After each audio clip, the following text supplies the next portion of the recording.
Jamani, somo liko hivi. Yaani mimi kujihusisha na mahusiano saa hizi, labda atoke wanawake wengine. Sio hawa tunao sasa hivi. Manina. Jamani, somo liko hivi. Yaani nyinyi mpo wapenzi hadi mapenzi yenu yameshaanza kuisha bado hamjaoana. Nategemea kitatokea nini mbeleni? Haya.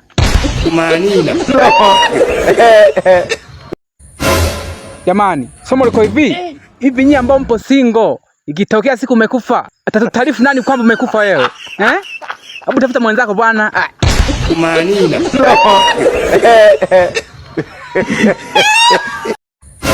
We dada yangu, si umejiunga mitandao yote, kila mwanaume unalala naye tu. Awe mzee unalala naye, awe mtoto unalala naye, awe kijana unapita naye. Ni sawa tu. Likifika zamu ya magonjwa na mwenyewe atakuja mitandao yote vile vile. Manina.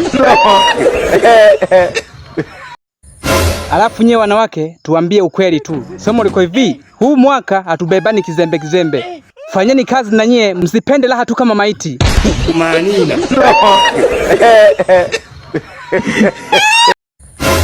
Jamani ndugu zangu, leo nataka niulize swali. Somo liko hivi, hivi kati anayechomeka na anayechomekewa yupi ambaye anajinoma zaidi? Manina. Jamani, somo liko hivi, mimi ninavyojua watu wote tumeumbwa na Mungu na watu wote tunamtegemea Mungu. Sasa maswala ya kunitegemea mimi kwenye maisha yako imeingiliana japo? Manina.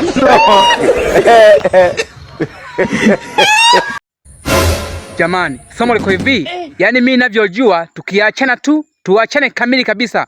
Sio kwamba tuachane nusu nusu. Sipite siku kadhaa waanze kuniomba msamaha kwamba nisamehe tu turudiane. Hayo ni matumizi mabaya ya mwachano. Manina. Jamani, somo liko hivi, mimi ninavyojua tukigombana mimi na wewe tununiane kabisa hata mwezi mzima, hata mwaka. Sio kwamba tumegombana jana tu leo unanichekea chekea. Hayo ni matumizi mabaya ya ugomvi. Manina. Jamani, somo liko hivi, mimi ninavyojua mke mwema hutoka kwa Bwana. Lakini wewe utaki kuwa mwanamke aliyetoka kwa bwana yake. Unataka bwana gani sasa wewe? Manina. Jamani dada zangu, somo liko hivi, yaani ulemavu sio kuvunjika miguu tu wala mikono. Hata kumvumilia mwanaume ambaye akupi hela na wenyewe ulemavu huo. Manina.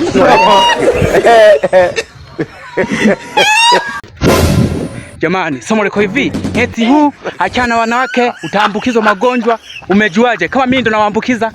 Manina.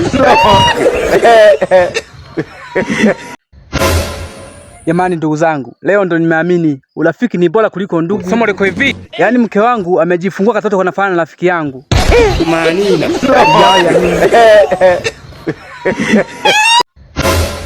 Jamani ndugu zangu, wanasema hivi, mtegemea cha nduguye ufa masikini. Somo liko hivi, lakini ndugu zangu ndio wategemea mimi, haki ya Mungu hawezi kuniangusha au vipi ndugu zangu?